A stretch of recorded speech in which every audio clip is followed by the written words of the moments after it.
Ex-inmates of Reddit. What was the stupidest thing you've seen a new inmate do on his first day in prison? Story 1. Worked as a corrections officer. Guy got busted for assault of a minor. Figured everyone else in the tank was on similar charges, so began talking openly about it. Feeling he was safe, we had to subdue 5 guys who jumped him in the rec yard. Guy was sent to the hospital as he was fairly unresponsive. He was sent to protective custody after that. Story 2. Told a kid there was a pool out at yard. Guard saw him waiting to go out in shorts with his shower towel and asked him what he was doing. Kid said, "I'm gonna go swimming outside, it looks nice, don't think I've laughed so hard in my life." It's an original but always funny. Story 3. Obligatory, not me but I know a guy. And his cellmate was a young 19-year-old kid. The kid was confused and in the course of talking about their lives, admitted he was bi. The guy I know told him, "Hey man, that's cool. But don't tell that to anyone else in here, seriously, I saw this show with a gay prisoner in it. He wanted to be in solitary. Somebody tried to rape him, so he grabbed their balls and squeezed hard. Then, with balls still in hand, he twisted them and flipped himself over." Story 4. This idiot walked right into a Mexican gang meeting and almost got beaten up. From what I understand, the difference between prison and jail is this. Jail is for sentences of less than a year, whereas prison is for sentences of over a year, varying from state to state. Jails is run by the city or county. Prisons run by state or federal government. You can go to jail to await your trial before sentencing. Then after be sent back to jail or to prison depending on how long and whether it's a felony or not. Prison is for felonies. Story 5. Kid gets booked in. Hits the unit and starts borrowing food and other commissary items. Before he knew it, he was $200 in the hole. Problem is, in jail and prison, most people who are willing to loan items I'd expect 2 or 3 of the same item back. Ya know, interest. Very easy way to get yourself indebted is by borrowing any food or other items. Never get in debt while incarcerated. Story 6. Skinny kid, hippie type, got busted with some weed. Someone else on the range was getting beat up for something or other and the kid tried to intervene. Just said, "Hey, leave him alone," got beat to within an inch of his life in the shower. Pro tip, in jail, mind your own business. Story 7. A slight twist, we had a pink wet floor sign that we would put up in the entrance to the showers, so everyone knew there was someone in there jerking off. The fun game was to watch the new guys, myself included, innocently walk into the entrance to the showers that very first time, past the pink wet floor sign, and then see him come skittering back out a few moments later. Story 8. Goofy looking kid, curly hair, thick glasses. He comes in and for some reason he befriends me. He starts telling me what he did as assault of a minor. I told him not to be telling nobody that shit, because it'll get you in trouble. The rest of that day and the next I bailed out by then. I could hear him from across the hall telling other people. Not surprised if he's been kicked around a few times. Story 9. Father-in-law did 12 years on a second-degree murder rap back in the very early 90s. He told me that one time this new guy plopped himself down at the Hells Angels table and started eating breakfast. When he was told to move, he ignored them after breakfast. The COs ended up having to cut through about 6 rolls of duct tape to get the guy loose.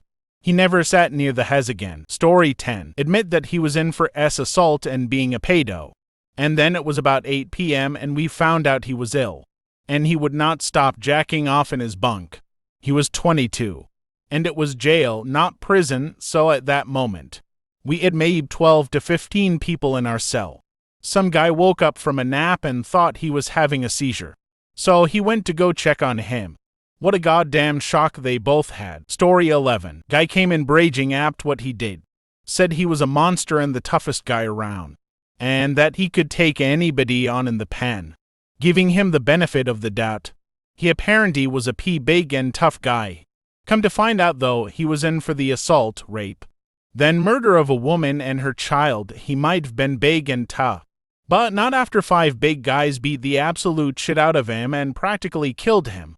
As most of you know, the one thing all prisoners can agree on is that anyone who messes with kids or women are, on an immediate hit list. Story 12. Where I was in prison, they utilized 40mm soft round launchers to respond to group disturbances.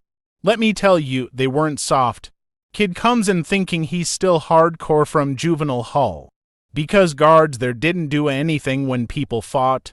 Decided to up and join a gang that he knew nothing about on his first day. Thought he was tough and started to diss the gang they had high tensions with at the time, and started a group disturbance. Cops respond, tell him to get down, he refuses and curses at them. Boom, 40mm to his face. Was an accidental shot to the face. According to the CO, face was distorted as hell after. Fractured skull.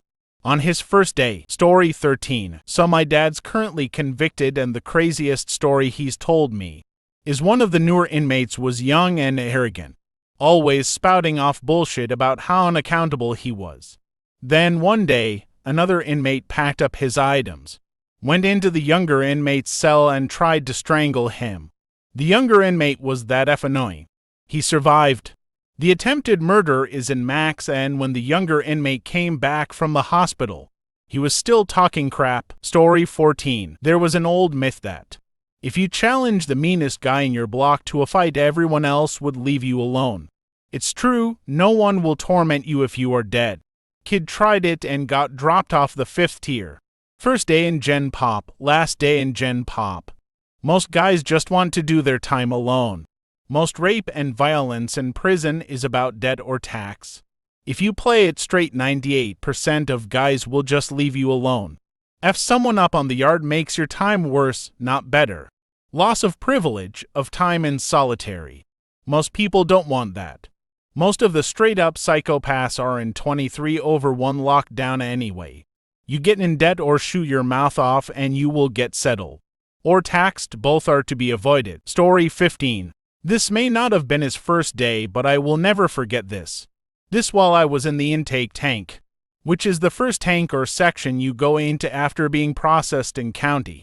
This young kid comes into county and keeps complaining that he doesn't get his cannabinol and other marijuana-related prescriptions in jail. He was really arrogant and constant pissing everyone off. During count one day, as we were all in our bunks, he starts complaining again and then says to the guard, "What if we all write?" Immediately, like 10 other guys yell very loudly, "We don't know," or agree with him. The guard then says, "What the F did you say?" The kid then continues about writing and that he has rights. Everyone in the tank F stays like frozen in their bunk, trying their best to be non-threatening, and also show they have no interest in what this moron is saying. So the guard picks him up by his throat and slams him into the wall, after scaring the kid shitless. He explains he has a new charge for inciting a riot. Kid gets hauled off to solitary. Never saw him again. But I heard he spent the rest of his 30609 whatever amount days in solitary. Absolutely insane to me that he'd say that in F County jail. Story 16. Small town folk who are used to being the biggest and baddest. Big fish, small pond types who think they are going to be king. When they walk in, they usually are dominated pretty quickly. Dominated being either beat or made into a bitch. Best bet if you go to prison, hopefully no one ever goes, is unless you know someone well connected on the inside. Just keep your head down. Focus on yourself and do your time. It's going to be boring, menial, and seemingly endless, but you don't want to get caught up in any gang stuff or be snitching. There's a code and system in prison that needs to be followed. And if you walk in like king shit of Turd Hill when you are a nobody, you will learn real quick that you ain't nothing. Story 17. I found a hypodermic needle in my thin mattress and tried to go give it to the guard. I was bum-rushed by an inmate whose it probably was and told that if I had given it to the guard, I would have faced a P test and solitary. This was day 1. On day 3, I asked to trade laundry detergent for a back rub, and only after I did so did I realize that everyone thought I was gay. I was a very dumb 18-year-old white girl. Story 18. Guy came and got on the top bunk within 10 minutes. Dude rolled off it and smacked his head on the concrete. Started to have a seizure. Guards eventually came and just videotaped him for a while in the middle of the room. Eventually, they walked him out when he stopped. But then he ran into the wall and fell down, then started to seizure again. They just kept filming. Nobody really thought he was having seizures. But he hit his head pretty bad, so they took him to the infirmary. Story 19. My family attorney told me about one of his clients, who was sentenced to 2 years for a federal case nonviolent. Someone gave him really bad advice about how to survive in federal prison. He followed the advice and found a big, tough-looking guy. On the very first day, he beat him up severely. The victim turned out to be a tough-looking guy who was actually a gentle giant who didn't fight back much. Ended up with 2 broken legs and a fractured rib. My attorney's client got 4 extra years added to his 2-year sentence. That's what I call stupid. This was about 15 years ago. Not sure if the guy survived prison or not. Story 20. Got bunk restriction while I was in jail on one of my first night. Twice a day they did roll call, where we all had to sit on our bunk, be quiet while the officer came bunk to bunk, and checked all of our wristbands and made sure we were all who we are. Halfway through he was doing this, someone rips the loudest, fattest, longest wet fart I've ever heard in my life. Me, having the mind of a 5-year-old, burst into laughter. I've never heard a fart like this in my life. A few other guys laugh, but even thinking of it now, I giggle about it. Anyways, the officer is like, "All right, settle down." But I can't stop laughing about it. He tells me to calm down, but I tell him through my tears of laughter I literally cannot help it. I really couldn't. It was the funniest thing that happened the few days I was in there. Anyway, he gets pissed. I try to explain I am not trying to be rude and disobey him through my laughter, but he isn't having it. Luckily, he just gave me bunk restriction and didn't punish everyone. But I could see the TV from my bunk, so I just hung out the rest of the night. Story 21. Went in when I was a young idiot. Our pod was all bunk beds, no cells. Just the room with beds and a side room with the TV. It was a unit for all the people working the same job. New guy comes in, little white dude. Quiet and kept to himself. Until one night, out of nowhere he starts sprinting around the room singing at the top of his lungs, in the tune of Black Sabbath's Iron Man, but changed the lyrics to "I'm the N-word man." Running through the hood from the Ku Klux Klan. Everyone was just kind of frozen for about 15 seconds, seriously confused. Then someone tripped him, and then it was just mayhem until the CO could get enough help to disperse the crowd. I remember being surprised he survived.